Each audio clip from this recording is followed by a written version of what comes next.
President Hartzell for UT at Austin and UT Texas at Austin Dell Medical School.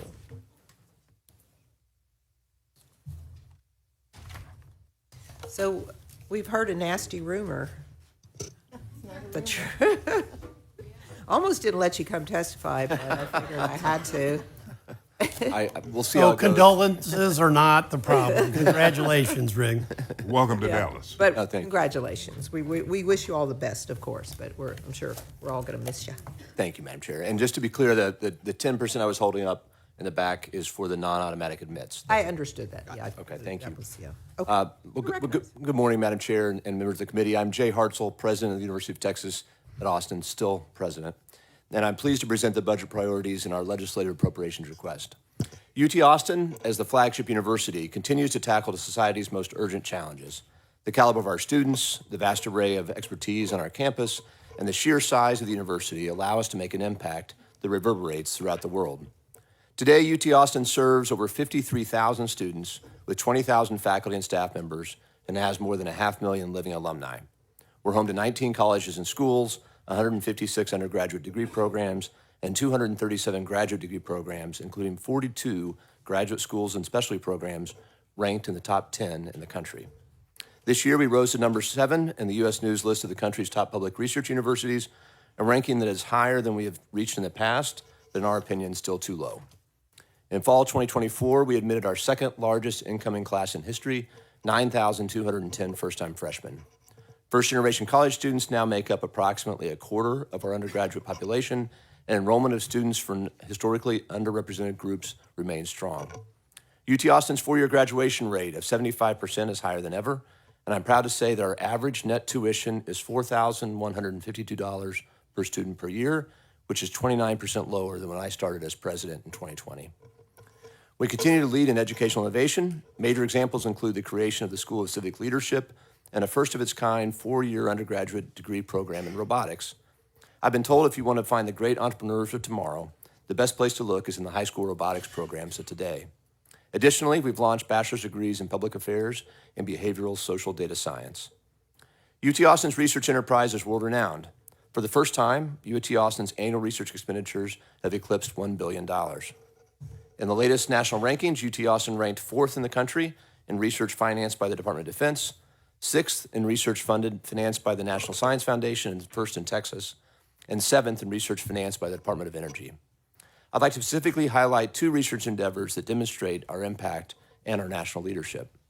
First, the Texas Institute for Electronics, or what we call TIE, established at UT Austin, was selected by DARPA to lead the $840 million Next Generation Microelectronics Manufacturing Program to develop the next generation of high-performing semiconductor systems, one of the largest awards ever given to a UT institution. We were able to win this very competitive award because of the investment that the legislature made in TIE last session. The DARPA award nearly doubled the state's appropriation to TIE, and even though I don't teach finance classes any longer, I know that's a great return on your investment. We will continue to leverage the state investment for years to come. Next, they say everything is bigger in Texas, and that includes our computing power. Last summer, the National Science Foundation selected UT Austin and the Texas Advanced Computing Center, or what we call TAC, home to the fastest supercomputer in the academic world, to serve as the nation's leadership class computing facility with an initial investment of $487 million. LCCF is set to begin operations in 2026 and will deploy the largest academic supercomputer in the NSF portfolio dedicated to open scientific research. Our achievements would not be possible without state support. Like many of our fellow institutions, UT Austin is facing extraordinary inflationary market pressures at a time of flat tuition, and we respectfully request a restoration of the $38 million in institutional enhancement to support our core academic mission. Institutional enhancement not only sustains current academic offerings, but allows us to launch new programs and bolster existing ones in key areas such as robotics, aerospace engineering, energy, entrepreneurship, and health-related disciplines. Looking forward to the next big opportunity, our second exceptional item of $160 million will accelerate AI innovation here in Texas, which is even more timely given recent headlines about global competition in artificial intelligence. Investment now will solidify UT Austin as a world-class hub for AI innovation and in the critical sectors of energy, technology, and healthcare. The university will leverage its current infrastructure and faculty expertise to drive advancement in material science, quantum metrology, medical robotics, neurotherapeutics, and nuclear systems. One additional comment I will add is the university has been considering how we could best support renewed interest in nuclear energy that leverages our strengths, and if the legislature is considering investments in this area, we have ideas related to a thorium reactor for not just energy, but also medical isotopes for cancer treatment. In closing, together, we can continue to make UT Austin a place where our future leaders learn, where breakthrough discoveries are made, and where students access unique opportunities. Thank you for your time. I'm happy to answer any of your questions. Thank you. Judy? Thank you, Madam Chair. Senator Zaffirini. That's okay. Thank you, Madam Chair.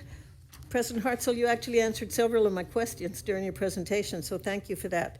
But let's begin with page 6 of your presentation. On page 6, you asked for restoring the $38 million. And what I want to know specifically is, if we did not restore that reduction in funding, what would be the impact on UT Austin?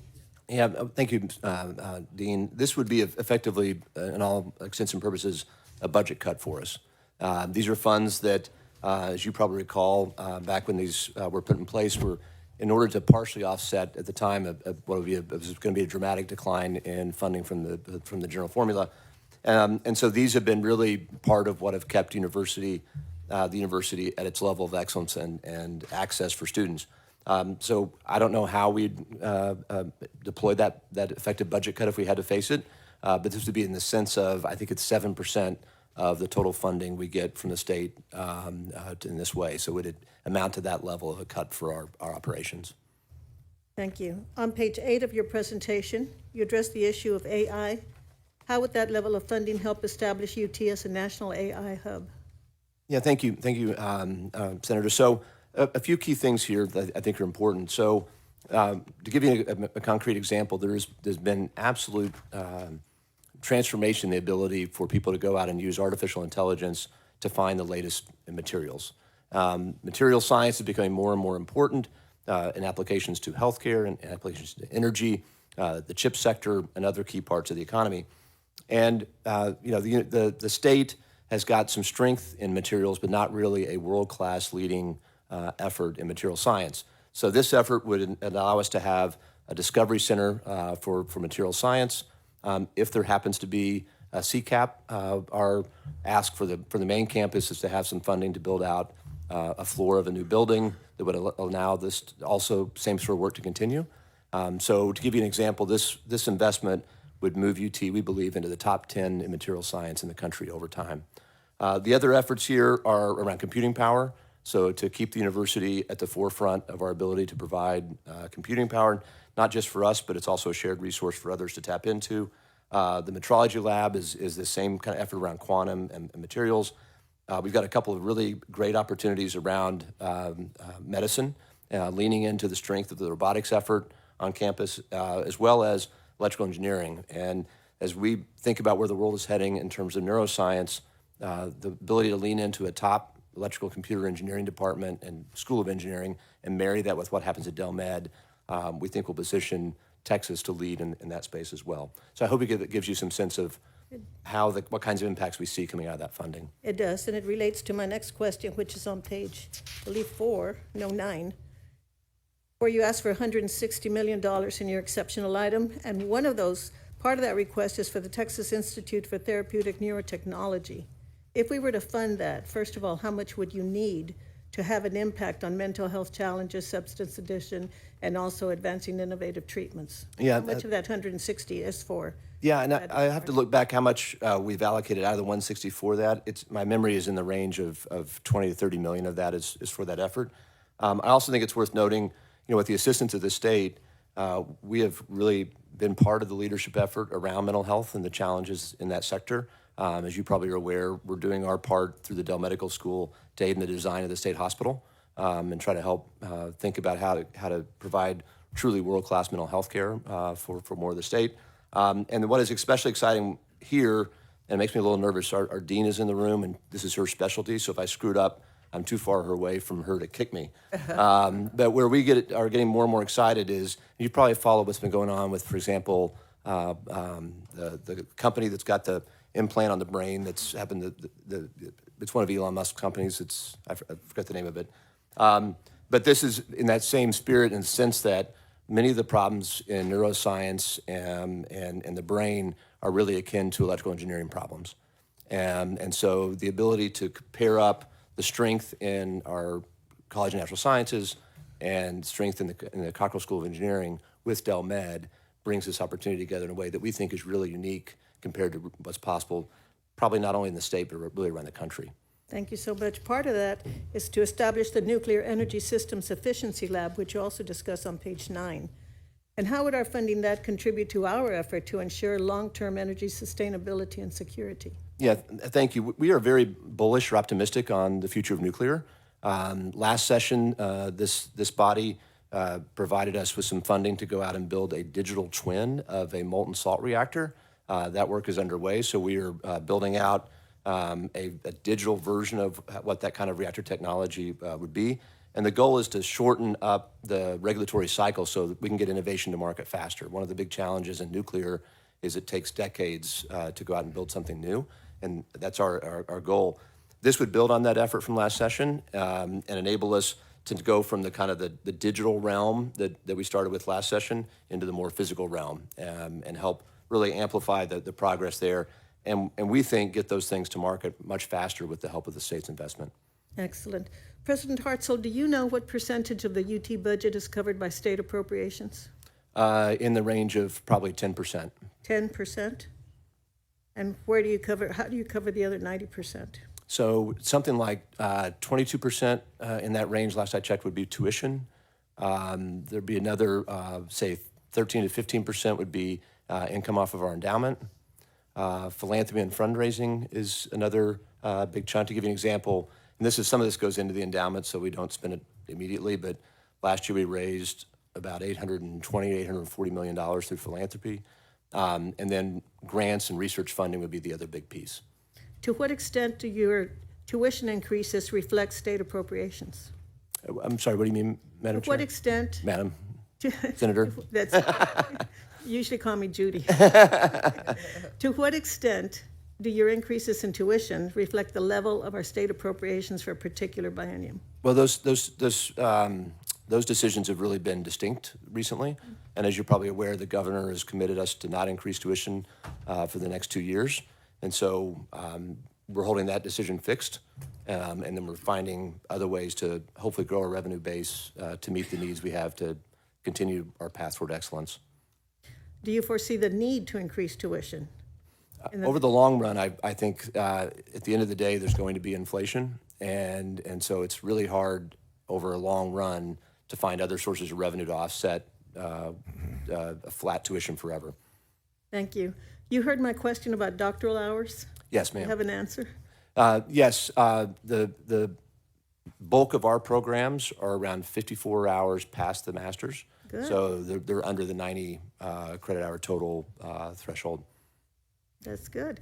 We started to look into that just for historical reasons because there were so many requirements related to the length of dissertation and the topics for dissertations and the number of years it was taking graduate students to complete their dissertations. And our funding, of course, was higher for doctoral level courses than for master's or undergraduate. And that's why it's so interesting to the Finance Committee. But at the time, there were institutions who were requiring as many as 140 hours above a master's degree for a doctoral. I personally believe it should be between 50 and 60. Yeah, no, thank you. And the tension there in part is sometimes the job market we're competing in for academic jobs, people want more and more papers by the time a student finishes. So there's a market pressure sometimes to stay a little longer, but we also realize it's often in the student's best interest to hit the bar and get out and then go do the work. Thank you. When we first started focusing on increasing funding for research at higher education institutions, we faced a lot of opposition at the time. We don't face that opposition today. But the figures that we used were that for every dollar invested in higher education research, we reaped a return on investment or economic multiplier of $18. President Power said at the time that at UT Austin it was 25. Do you have more current figures? Not with me. I'm sure we could follow those up. I have no reason to think it's gone anything but up since what President Power said. And you think about the multiplier effect of, I go back to the CHIPS example. So $450 million from the state, go back 2 sessions ago, the investment that came out of the TRB process, We've essentially doubled that through the DARPA grant, and then imagine the jobs and companies that are going to come out of that process. And so you've got an immediate doubling from the federal side, but then the kind of company formation, job creation that will follow. I think those same kinds of numbers are realistic. Thank you so much. You've heard my questions to presidents of emerging research universities, and of course you are categorized as one of the 2 public research universities by the coordinating board, but you're also ranked by AAU. What would it take to move UT Austin to the very top of the list of public and private national research universities? No, thank you. And, I guess we have emerged. So we are in a good spot in that sense. Where we see the big frontier in our research mission is really going to be the development of Dell Medical School and the medical healthcare enterprise and how that builds and complements the rest of campus. So we just crossed, as I said, about $1 billion in research. We think this year will be about $1.1, $1.2 billion in research expenditures. Only about 18% of our federal grants are NIH funded. And if you look at Michigan, which would be, Michigan and Berkeley are the 2 leading publics in that space, they're 68% NIH. So where we really have a lot of room to grow and really catch those institutions is in that NIH healthcare related research pattern. And so it's probably for us going to be getting the research side to grow from 1.1, 1.2 to more like $2 or $3 billion in total research expenditures to put us to the top of that table. Wonderful. Thank you for such excellent work. Thank you. Thank you, Madam Thank Chair. you, Senator Creighton. Yes, Madam Chair, thank you. I echo the same on the future that you have and the plans that you have going, Jay. Thank you for all your hard work on behalf of the university and also in working with us. I had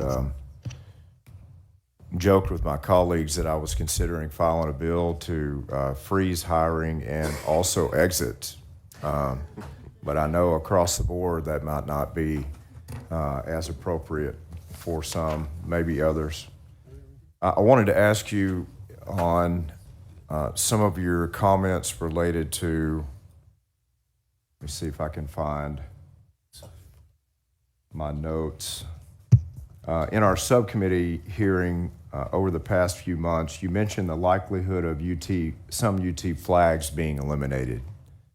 Do you feel that the flags that have been provided to UT students with different perspectives over the course of their careers, could you give some numbers or insight on the potential decision to remove some of those requirements, or is that still in the works? Yes, sir. Yeah. and Just thank- an update from that previous hearing. Sure. Thank you, Senator, and thanks for the kind words. That work is still underway. We're waiting the report back from the committee that the time we had met before with you and that group. That committee had been formed previously and was underway. We expect that report, I would think, this month. Okay. And just for the rest of the body, just to kind of make sure everybody's on the same page, this is a requirement put in by the university on top of the standard core curriculum. And it's sort of a menu where, for example, one of the flags is quantitative reasoning, and there are something like 1,100 different courses at UT that can check the box for quantitative reasoning, but every student has to find a way to check the box. And in part, this was designed as a way for students to go to the job market and say, I know how to do certain things. And our concern is that there might be better ways to do that, to be honest. And we're worried about that more boxes to check may impede our students' ability to graduate on time and with less debt.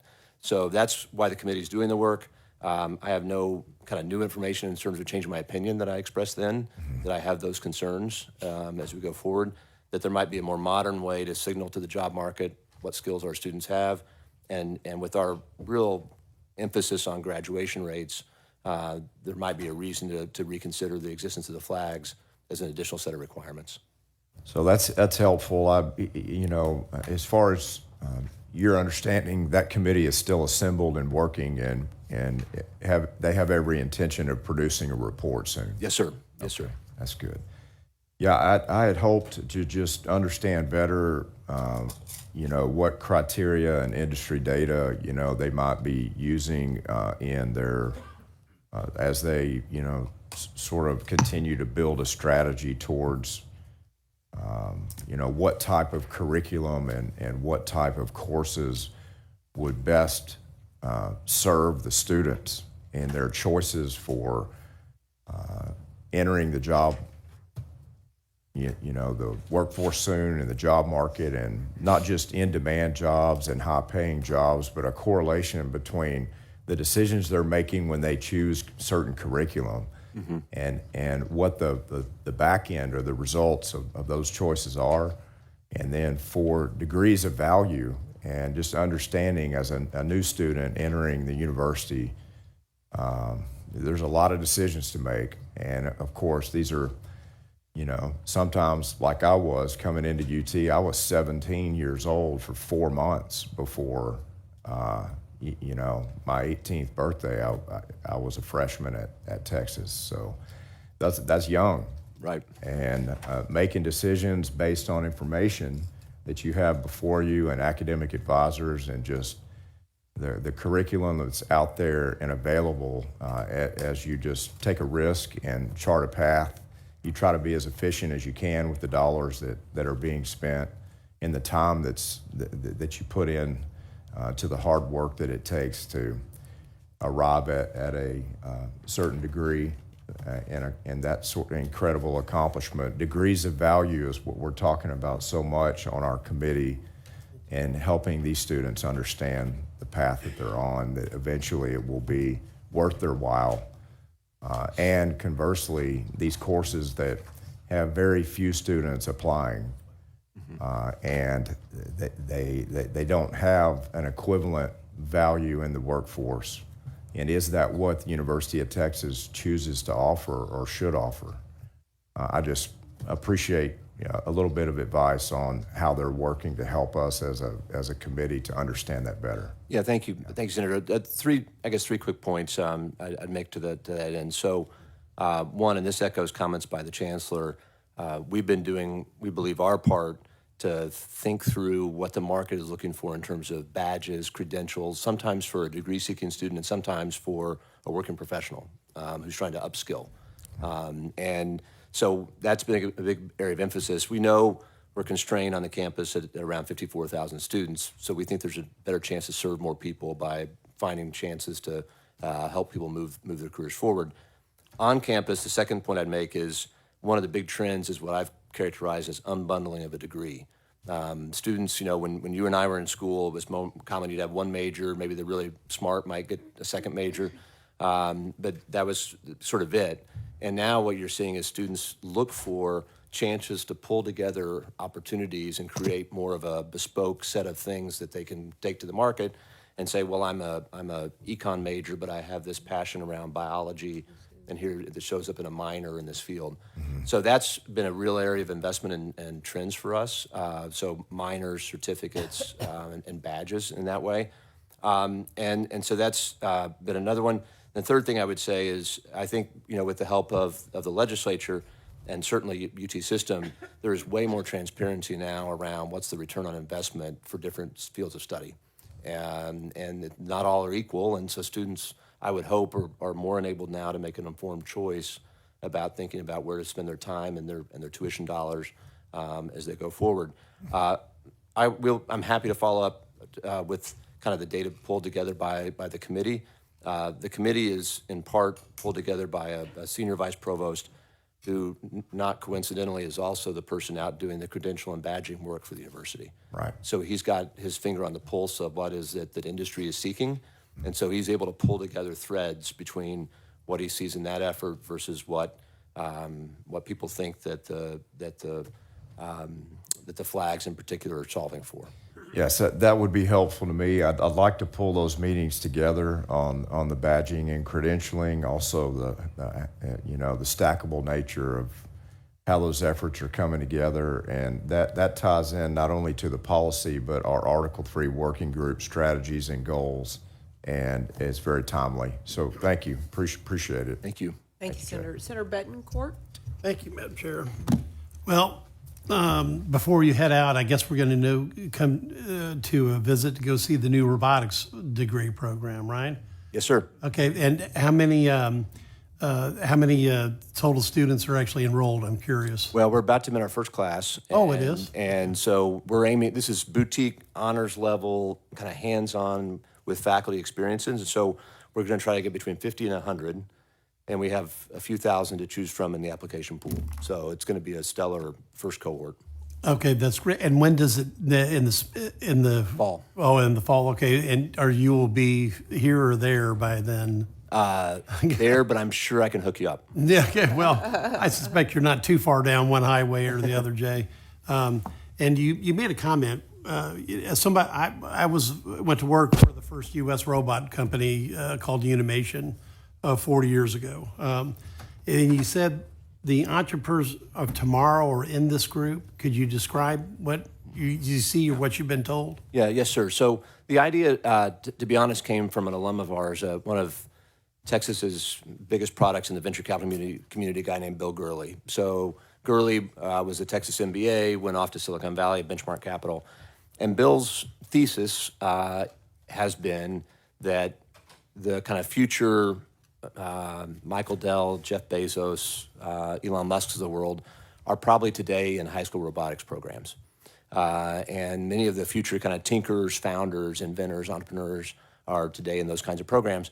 And sort of interestingly, to our knowledge, no top-tier U.S. university has designed a program to go after those students as incoming freshmen. They found ways to get them. You can apply as a junior or senior typically, but they haven't gone to high schools to recruit like we would do for football players and the like. So the thesis of the program was to get 50 to 100 top students from Texas and beyond to choose us because we can tap into this interest in that field. It leans right into where Texas as a state is going. The job opportunities are going to be tremendous, but we think a lot of them in 10, 20, 30 years will be those kind of household name entrepreneurs. That's kind of fascinating. So you've got this will be a 4-year degree program, multidisciplinary, and it's an adjunct or a separate program, ME department or what? Yes, sir. So you can choose one of 5 different degrees, and now I hopefully I can name, but it's things like mechanical, aerospace, electrical, computer science. You can take one of those bachelor's degree programs, and on top, this wraparound robotics program, which will give you research experiences, internships, opportunities with corporate executives, mentoring, and all that is on the side. So you'll end up with one of 5 majors plus a minor in robotics. Okay, well, if they need a historical fossil to come and talk about what hydraulic robots were or what the original DC servo motors were like, I'd be happy to come do it. Thank you. Thank you. Thank you. Okay, that's all the questions we have for you, President Hartzell. Thank you so much for being here. I guess this is your last time for the Yes. Senate Finance Committee. We wish you all the best. Thank in you. your new Thank you. endeavors. We will miss you, but we're sure you'll shine in your new spot. So Thank you. Can I have one? Do you want me to have one repeat appearance to talk about Delmed? sure, go ahead. I didn't mean to leave that out. I No. forgot you were doing that too. Sorry, is that okay? Absolutely. Yeah. Okay. I'll tell Thank you you. thank you again after that. And you can say all the nice things again if you. Okay, thanks. One retread's enough. Thank you. Again, for the record, I'm Jay Hartzell, president of UT Austin, and I'm now pleased to present the budget priorities for the University of Texas at Austin's Dell Medical School in its first legislative appropriations request. Since its formation in 2012, Dell Med has attracted 445 top-tier physicians to Austin, educated and trained the next generation of physicians, built powerful community partnerships, and led the way for a more cohesive, integrated healthcare environment in Central Texas to improve access and quality in a currently fragmented market. Until recently, Austin was the largest city in the country without an academic medical center, and Central Texans were forced to leave the region to seek care for complex medical conditions. However, in the fall of 2023, the Board of Regents of the UT system announced the creation of the University of Texas Medical Center, anchored by Dell Med, which will include 2 new state-of-the-art hospitals, a specialty hospital owned and operated by UT Austin, and a cancer center to be built and run by MD Anderson. As a top 50 research university, UT Austin's strength has always been our leadership in a broad array of academic fields and research pursuits. Dell Medical School has a unique opportunity, not found elsewhere, to harness UT Austin's expertise and talent across engineering, AI, robotics, life sciences, pharmacy, nursing, social work, and supercomputing to revolutionize how people get and stay healthy. This collaborative approach is poised to drive groundbreaking advancements and provide affordable care to patients at scale. In spring 2024, Del Med graduated its 5th class, with 100% of the class matching with residency programs during the initial match period. Notably, over 1/3 of this year's graduates chose to train in primary care specialties at a time when Texans and the nation are facing historic primary care shortages. We all know, and I've heard about it earlier today, that the limited number of graduate medical education or GME slots, which are a bottleneck that contribute to the overall physician shortage. In the coming year, our GME program will hit triple the number of programs we had back in 2015. Del Med is also currently training 480 residents who provide nearly 900,000 hours of care at over 90 clinics and hospitals across Central Texas annually. Del Med is also having a greater than expected impact on the regional health, innovation, and life sciences sector. In the past 6 months alone, 2 out-of-state companies specializing in medical diagnostics and AI automation have expanded operations to Austin because, in part, of the vibrant ecosystem here and proximity to Del Med and to UT Austin. Additionally, in the last 5 years, Del Med made the greatest increase of any medical school in the Blue Ridge Institute rankings, and we expect to rise even further in the upcoming 2025 rankings. AI and digital health technologies are rapidly transforming healthcare, but many practitioners are unprepared to use these tools to improve patient care. To solve this challenge, Del Med is requesting state support of $40 million for the Texas Health Tech Immersive Learning Laboratory to equip healthcare professionals with hands-on, immersive experience in AI-driven clinical care and emerging digital health technologies to ensure safe, efficient, and high-quality care. The Learning Lab will provide training opportunities to more than just traditional healthcare providers. It will provide the workforce, engineers, and technicians critical to drive and deploy AI-driven healthcare innovation. The lab will also have the capability to deliver tele-immersive virtual experiences to healthcare professionals in rural areas across the state. I want to finish up talking about Del Med by telling you a story of our journey summarized in 3 physicians and the impact they've made. The first of those is Dr. Chuck Frazier. Dr. Frazier is arguably the world's leading pediatric heart surgeon who was a UT undergraduate and rose to great prominence and impact in Houston. He was hired back to come and lead the beginning of the pediatric cardio practice at Del Med. Since his arrival, that team has now conducted 44 heart transplants for babies, including we are one of only 7 institutions across the country to have done a partial heart transplant. Because in part of Chuck's presence, we were able to recruit a doctor named George Anatakis to come from the University of Florida Medical Center to come and lead our adult practice in cardiovascular and thoracic surgery. You roll the clock forward, and there was a woman from Belton, Texas, who had a problem with her aorta and truly probably could not make it to Dallas or Houston to receive the care that she so desperately needed. She could make it to Austin. She made it to Dr. Anatakis, who then truly saved her life. Then next, just this last month, we hired a physician still in the heart space named Charlie Taylor. Charlie was one of the founding members of the Department of Bioengineering at Stanford, went on to found a company called HeartFlow, which deploys AI practices to better understand individual patients' hearts. So Charlie wants to do it again, be part of an academic enterprise, and saw UT Austin its potential for not only world-class clinical care, but doing that in conjunction with and collaboration with the world-class Cockrell School of Engineering and the Department of Computer Science. So I hope you can see through these 3 stories the evolution.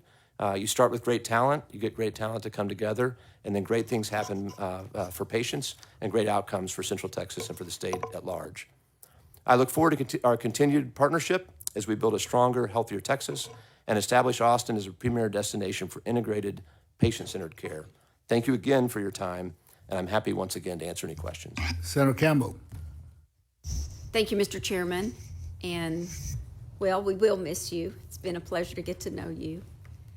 I want to ask, do you have, or any of the UT system med schools, have exclusive contracts with hospitals for GME slots that are not filled, and cannot be filled by another state-supported medical school that has a need for GME slots, but because you have because UT has a contract with those hospitals for those slots, cannot be used.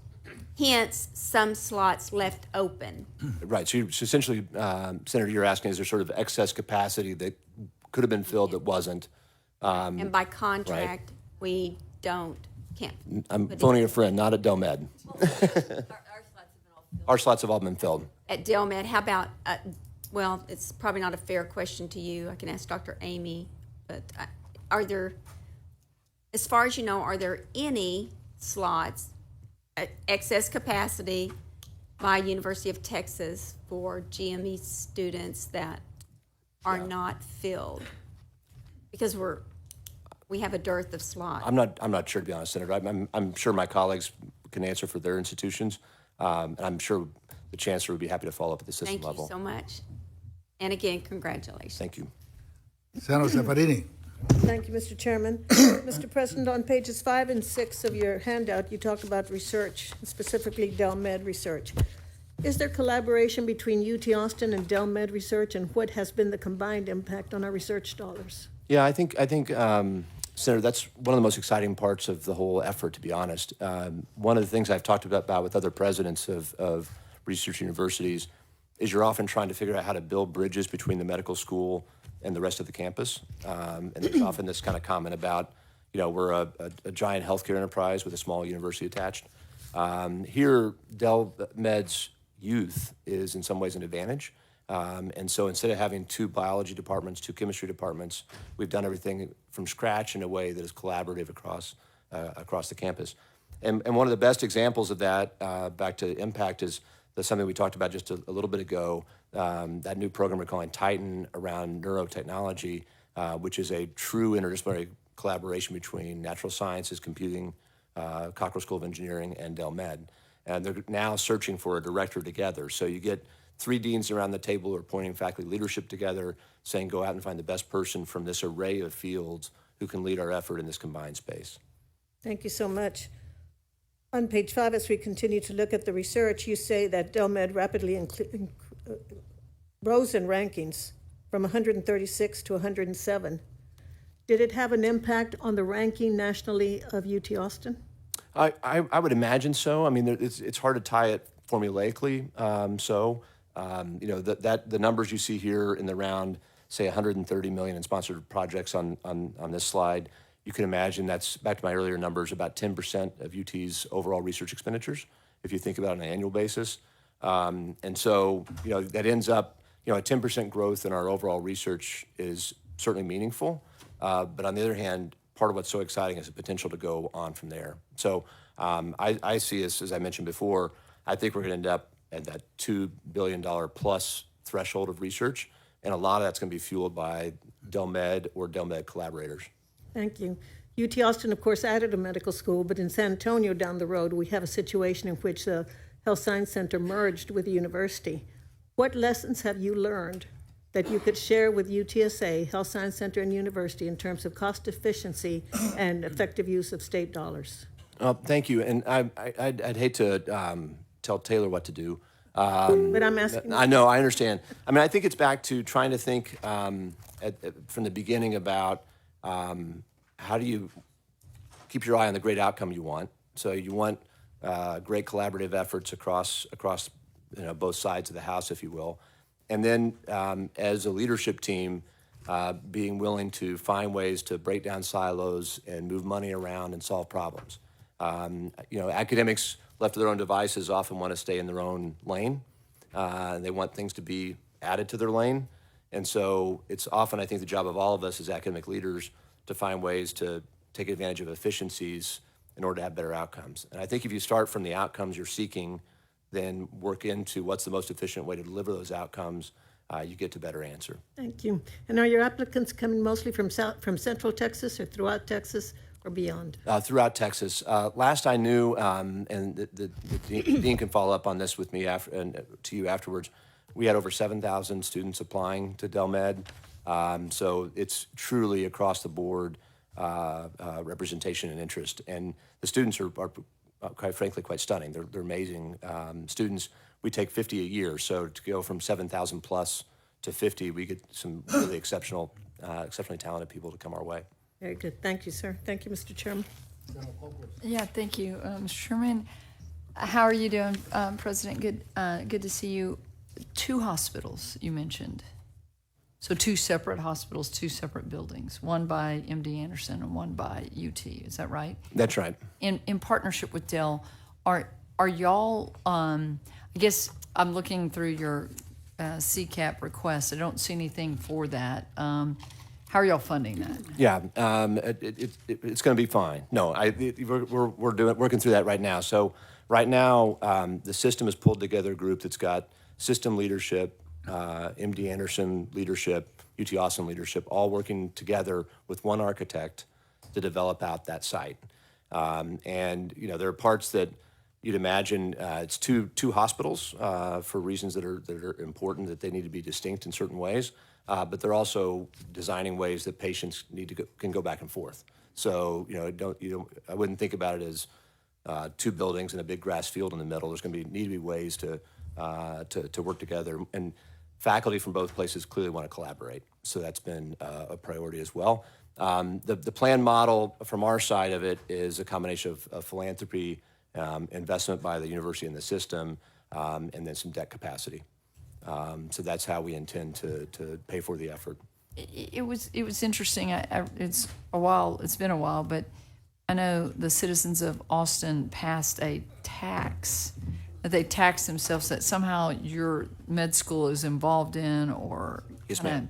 And so I didn't know if tax dollars could qualify to help build the hospital. Tax dollars, it's in the range of $35 million a year that we get from Central Health in order to expand care in Central Texas. And it has a very broad mandate of how it looks at expanding care, but with an eye toward knowing that we're part of the solution to provide care for the most in need. And so those dollars are currently help the school run. So they're already being deployed in that way. So we're not anticipating moving that recurring stream of dollars to pay for the hospital because they're already part of what makes the school what it is today. So on page 3, I think, of your presentation, 1/3 chose to train in primary care specialties. I would think that is OB/GYN. It includes Pediatrics, good. family medicine, internal medicine. So I think the question is going to Okay. be before us policy-wise, of how we get through the backlog. There is a demand for primary care. Of course, that's the gateway. What role do nurse practitioners play? Is it physician-led? I think that's all very important. But it's interesting that I see through these presentations an emphasis on primary care when it seems like we migrated through the years away to specialty care. You think y'all are emphasizing it more, or are they choosing it more? I mean, I think it's a little bit of both. I mean, certainly we talk about it. It's part of the, I think there are a lot of students who come to medical school who are mission driven, and in many ways that's a connection to the very core mission for a physician. And they think about coming to medical school, having experienced medicine the way they have, and that was probably through those same kind of specialties you just named. And so I think we get students who want that to be their life, and they appreciate that in some ways it may not be the path to some of the financial returns that some of the specialties might have. But I actually think for me as a citizen, it's heartening that students are still going into that area and choosing it very readily and happily, and want to go out and make a difference in that way. All right, thank you. And I echo the sentiments of my colleagues of thank you for your service. And we're glad that Texas is not losing you. You're just going just a little bit north. Go Ponies. All right, thank you very much. Thank you, President Hartzell. That's all the questions we have. All right, thank you again. Next, we have the University of Texas at Dallas, President Richard Benson.